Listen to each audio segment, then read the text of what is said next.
Welcome to the last day of Christmas. It's the Epiphany for those who are watching live. For those who are watching on tape, it's January 6th, the day of the Epiphany, the 12th day of Christmas, or whatever you want to call it. But we're still in the Christmas season, so we won't leave the Christmas season without answering the question about the Real Bedford Falls here on this week's episode of the State of Greater Western New York Report, which is brought to you by... Each week, our community makes history. Each week, you make history. And each week, there's only one source to turn to for the first take on history. You know what that is? Subscribe to the Sentinel right now to discover the history being made in your own backyard. The Mendenhall Falls Lima Sentinel.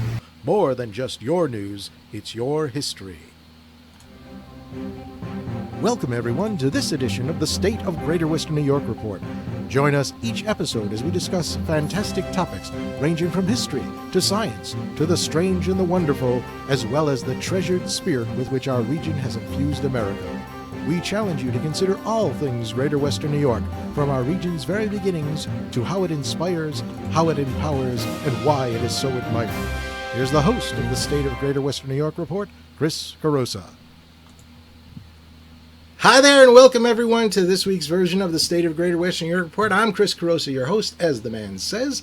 And with me today are two brilliant guests who are going to tell us a little bit about the cultural history of It's a Wonderful Life and the real story about Bedford Falls. We'll start off with Robert Thompson. He's from the Bleier Center of the... Bob, let me just ask you, why don't you tell us who you are, where you're from? I'll tell you this. If you don't know Bob, or if you recognize Bob, it's because you've seen him all across the channels, all across the airwaves, talking about cultural history as it pertains to popular media. Bob, tell us about the Bleier Center. Yeah, well, it's the Bleier Center for Television and Popular Culture, but I've been teaching at Syracuse University now, going into my 31st year, I think. So I've been around here for a while. So we're talking about It's a Wonderful Life today, and can you give us kind of a little bit of a background of the movie, going way back, going to when it started, how it was received, and maybe what changed things that made it the perennial Christmas movie everyone recognizes today? Right. Well, of course, it started out as a short story, but then Frank Capra and Hollywood got their hands on it, and then it became a big movie. And of course, Capra, at the time this film was made, had been a really big shot director. He made a string of hits. He was one of the, sitting at top of the Hollywood pyramid. And then It's a Wonderful Life comes out in 1946, 47, depending on where you were when it was released. And it was not a big hit. As a matter of fact, there was some rumors going on that maybe the Capra touch, maybe Capra's star was beginning to set, that he was not able to deliver a huge box office anymore. I think that year it was released, it was number 26, I think, in the box office. Not terrible, but certainly not a massive hit. And that was that. Like movies were back in those days. The movie would be released, it would play for a few weeks, and we'd go on to the next releases. And for all intents and purposes, It's a Wonderful Life pretty much kind of went away for almost 3 decades. And it wasn't until its prominent play on television in the late 1970s when it was rediscovered by a whole new group of people, a whole new audience, and it became then, in the next decades, the Christmas tradition that it's become. We think now, It's a Wonderful Life is up there with a stocking and a tree as one of the basic cultural landmarks of Christmas. But that really happened not as a movie released in 1946, but as a television show played over and over again in the subsequent decades. Let's put this in context for the audience in terms of when the movie actually got released. Who was who? How were people known that? Frank Capra and Jimmy Stewart had already worked previously, if I'm getting my years right, on earlier movies, or at least one in particular that I could think of, Mr. Smith Goes to Washington, right? I'm thinking that's right. Right, and Capra, of course, Mr. Smith Goes to Washington, Meet John Doe. He had become kind of, Capra had almost become not just a description of a director, but it became an adjective to describe a certain type of Americana, a certain type of vision of how we saw ourselves. So Jimmy Stewart had worked with Capra. Capra had a big reputation. All of them were well established by the time this came out. But it's interesting. It comes out in 1946.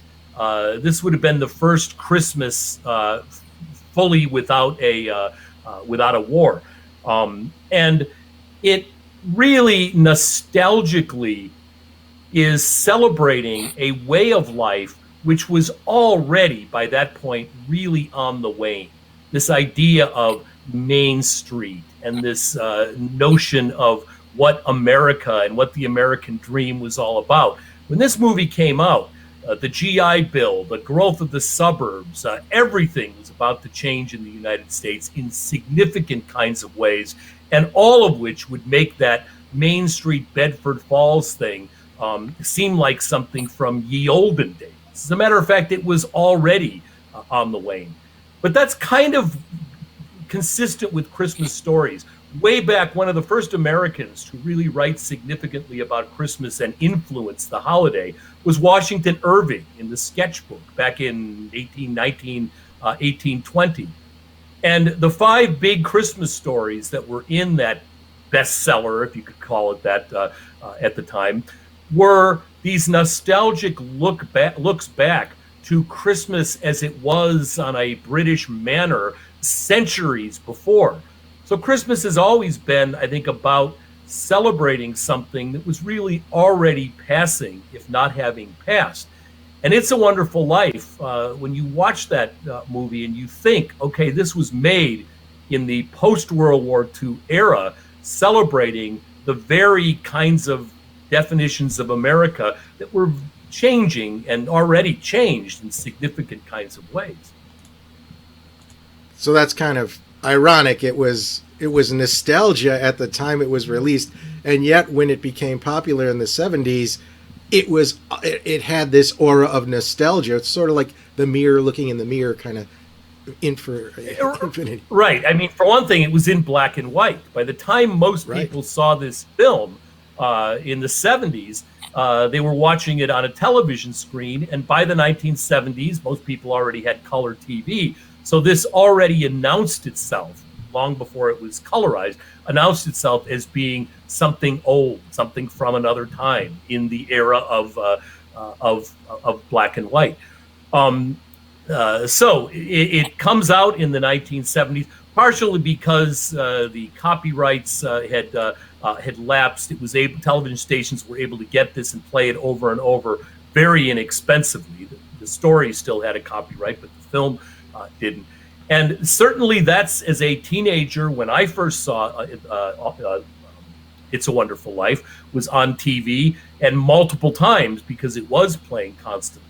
And through those years in the late 70s and into the 1980s, it was as though this film had been given a chance to ferment, and it had been given the aura of having been made in another time. And it really, by the time we get to the 1980s, was firmly established as the ultimate Christmas movie, only to be displaced, and some argue it was never displaced, but maybe by the film A Christmas Story, which, interestingly enough, also not only is nostalgic, but it literally takes place decades before it was made. You know, what I find fascinating, this rebirth of It's a Wonderful Life, it's cross-generational. If you look at who the stars of the show were, or the movie, and I'm saying show because you said it was a television show, but Jimmy Stewart and Donna Reed, they were popular stars going well back into the previous generations. So maybe your parents, my parents, grandparents, they became introduced to us by It's a Wonderful Life. Can you tell us a little bit about that dynamic that came into play, and maybe how It's a Wonderful Life allowed one generation to sort of empathize with an older generation. Yeah, that's a really interesting point, because it is true that movies and television, actually anything since the age of photography, allows us to not only consume the culture of our time, but to consume exactly the same things that our parents or even our grandparents did. So there was a whole new generation of people who were not even alive when It's a Wonderful Life had been made, who saw this movie and then saw the stars that were in it, and might even have been interested in the director that wrote it, who then get moved into that cultural territory until streaming. Now, of course, you never have to watch anything that you don't deliberately set out to watch. But I grew up not only with the shows that were on when I was a kid, Happy Days and Laverne and Shirley, but with the shows that were on when my parents were a kid, I Love Lucy and that Ed Sullivan and that kind of thing, which I was seeing in reruns, and also the programs that were on when my grandparents were young, the Three Stooges and the Marx Brothers, and all of that kind of thing. It's a Wonderful Life is one of the ways every Christmas that new generations of people are able, in some ways, I guess, go back into this time machine and see what Hollywood was like generations ago. And Christmas is better at this than anything else. Rudolph the Red-Nosed Reindeer, that hour-long Animagic program, plays every single year on network television. It almost always wins its time slot.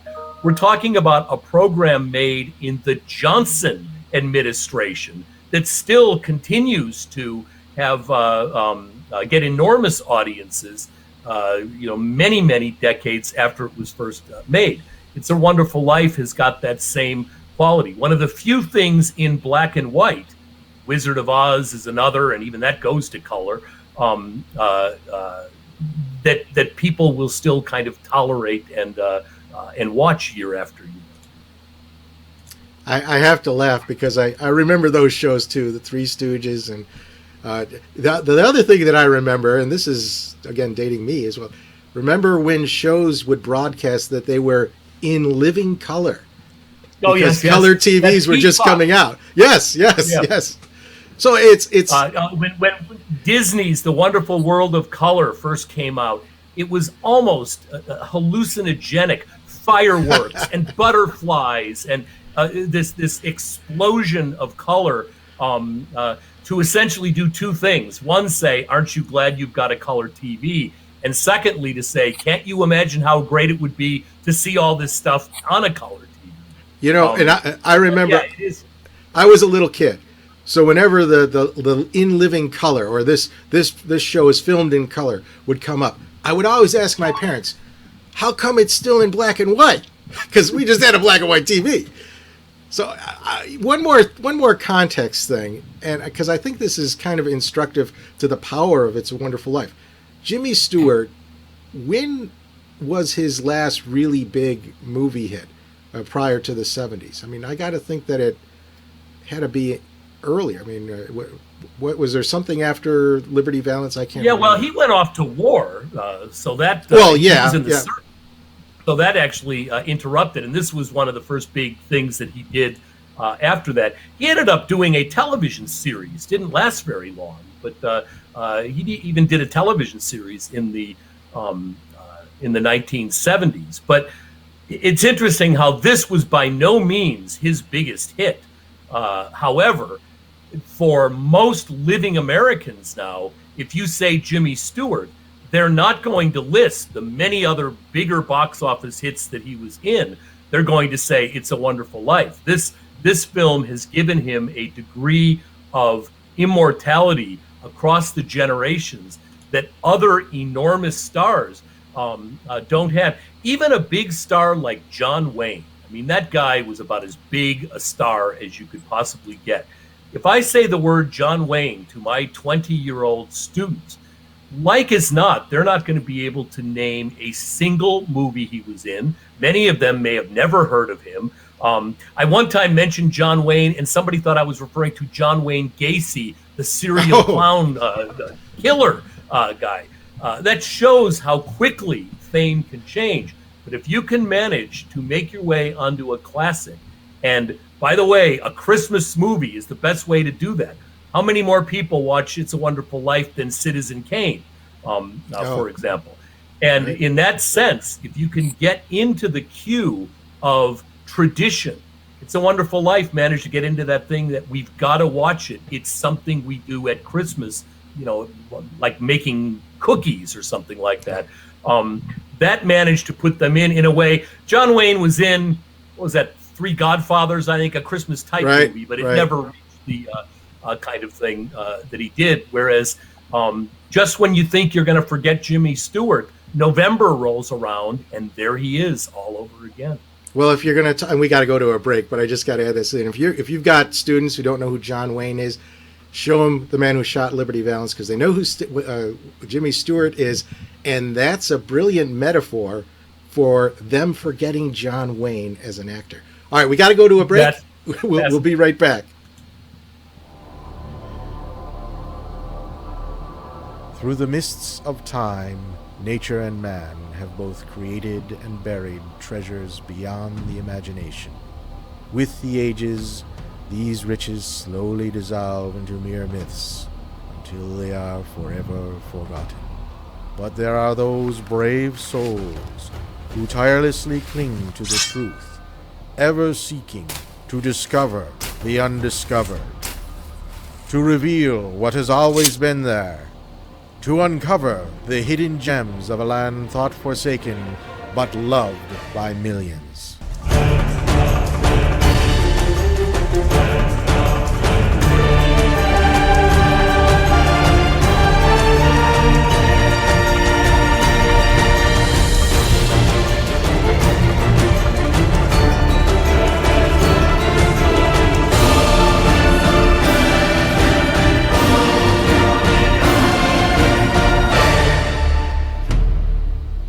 50 Hidden Gems of Greater Western New York.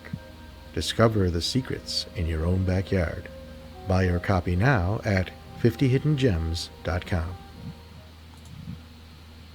Welcome back to this week's version of the State of Greater Western New York Report, and we're talking about the Real Bedford Falls. And I know that we just had a little commercial break there, but I want to start off this segment with Stu Lisson, who is the producer. He's an Emmy Award-winning producer of the documentary. I'm going to show you the trailer to the documentary right now to get us going. Bedford Falls is a representation of a certain American ideal, and Seneca Falls looks an awful lot like that same ideal. I can't picture it any more picture perfect in my mind, or the people's minds that watch that movie and then come to my town and look around and say, this is Bedford Falls.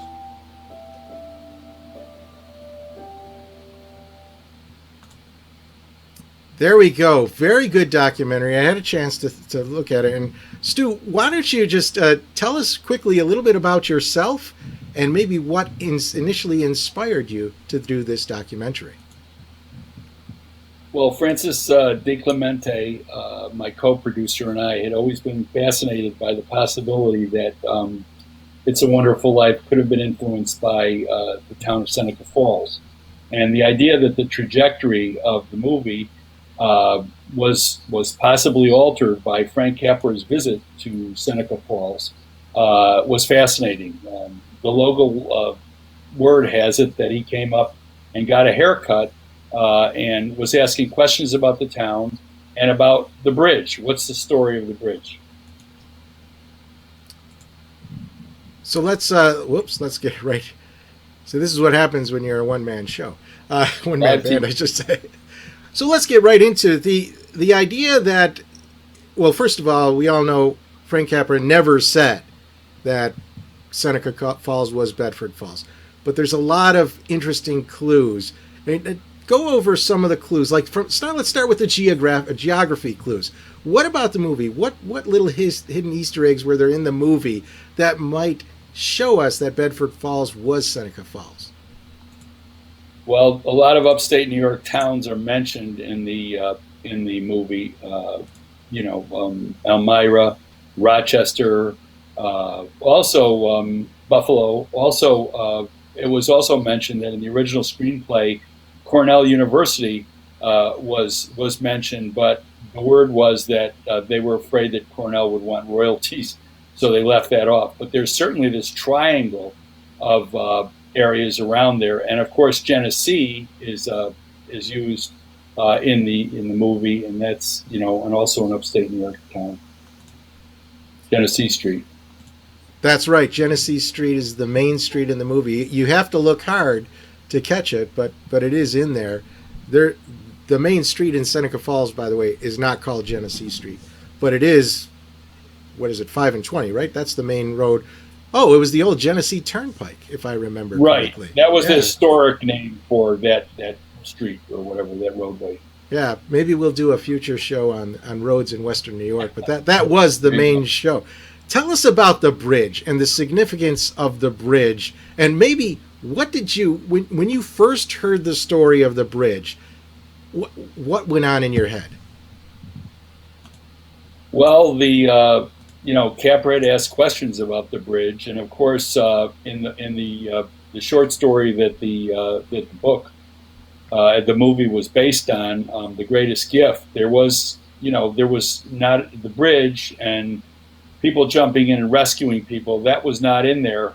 But after Capra's visit, the screenplay supposedly had that added. So there's a little bit of a connection there.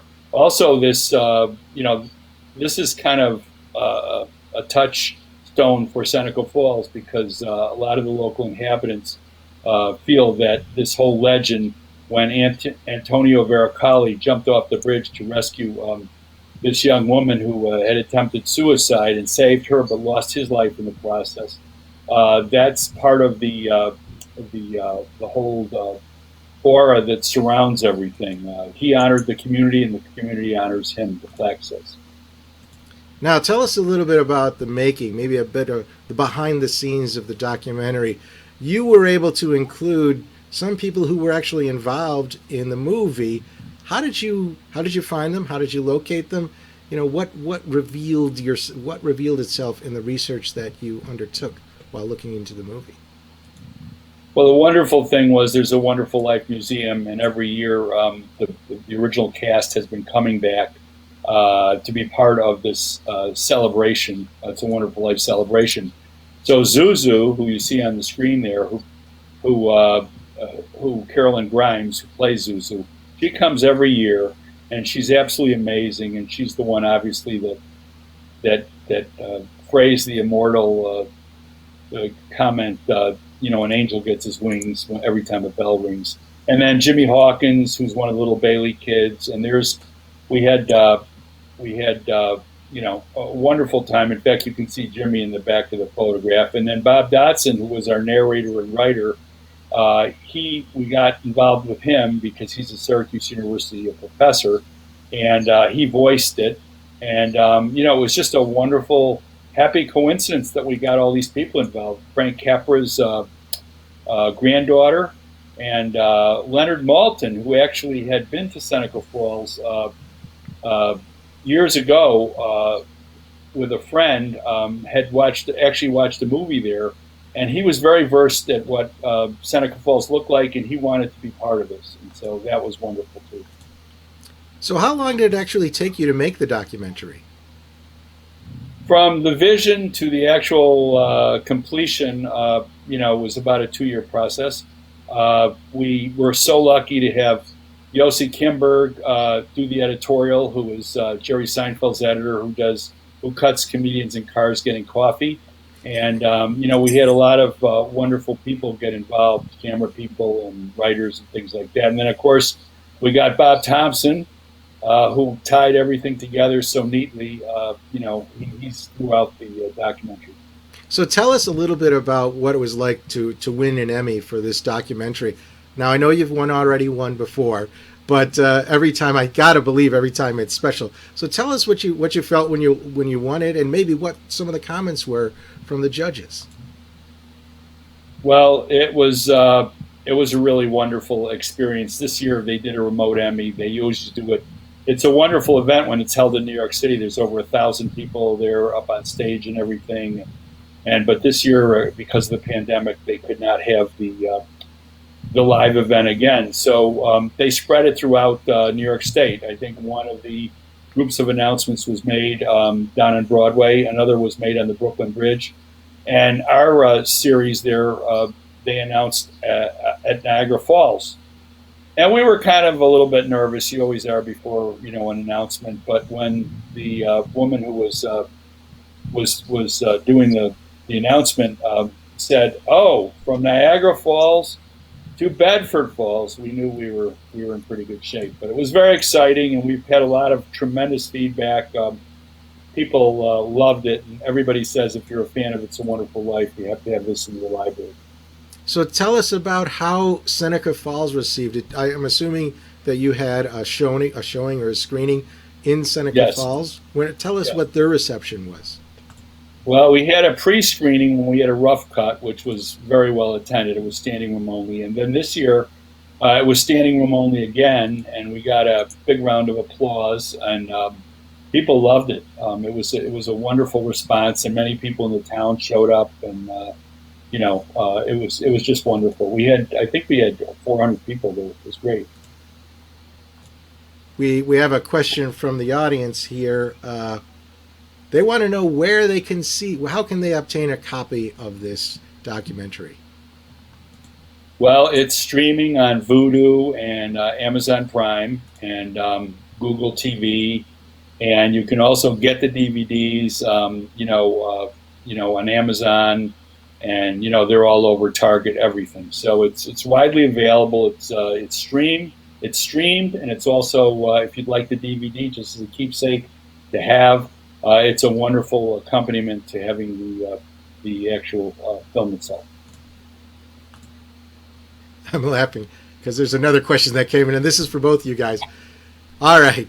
Which do you prefer, the black and white version or the color version? For me, I'm a purist. I'm a black and white guy. I love film noir. I love the color and the great cinematographers that were in that period of the 40s.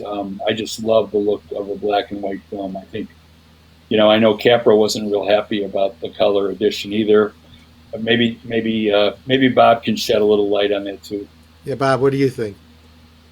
Well, I also think the film should be watched the way it was made in black and white. Though I will say the colorized version is really quite a lush and pretty. There's nothing like a colorized version of a black and white thing because there's colors in it that God didn't invent, kind of thing. But for It's a Wonderful Life, I really think you need to watch that thing in black and white because it is a very dark movie. We forget because of the title with wonderful in it and all of that.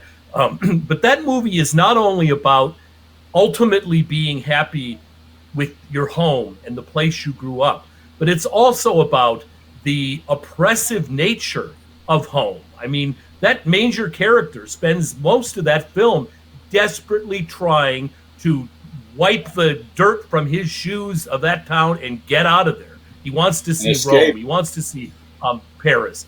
And the ending even is happy and the tears were crying and all the rest of it. But there's that look in George's face that this is great. I've got a loving family. I love this town. But there's a little look in his face but I'd really like to see Paris.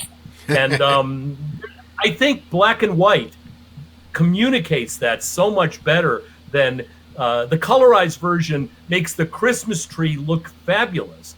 But it also adds an element of celebration that I think takes a little away from the fact that this is a very challenging film about small town American life, and it's not simply a celebration. I think I have grown to feel through, as I've watched this film over the years, that it's a lot more profound than I thought when I was a kid, thinking it was just a nice little Christmas movie. I guess I'll make it unanimous going with the black and white. Like you said, there's just so much that the original creators do within the medium that they're working, in this case, black and white. And when they do make the shift, say, for example, like you mentioned, Bob, The Wizard of Oz, when they went from black and white to color, that's purposeful and meaningful. And that really tells part of the story. So I got to go with the black and white thing. And besides, black and white, contains this mystique that if you colorize things, it destroys it. So, for example, I grew up believing that Harpo's hair was blonde, not red. So there you go. Black and white will do that for you. So, do you guys have any? Go ahead, Stu. Yeah, a little inside baseball here. We'd been up in Seneca Falls because you have to hang out there, and when you expect crowds, the place is deserted. It's like Tombstone, at midnight. But we were trying to get a snow scene, and I was up there for like a week waiting for it to snow. Please let it snow. Let it snow. Let it snow. It would not snow for love or money. So we wrapped everything up. We packed all the goods in the car. And I'm driving back, and I get about 8 miles out of Seneca Falls, and all of a sudden, no. So I turned around, hightailed it back there, and we got those beautiful snow scenes. But that was kind of a God wink that happened.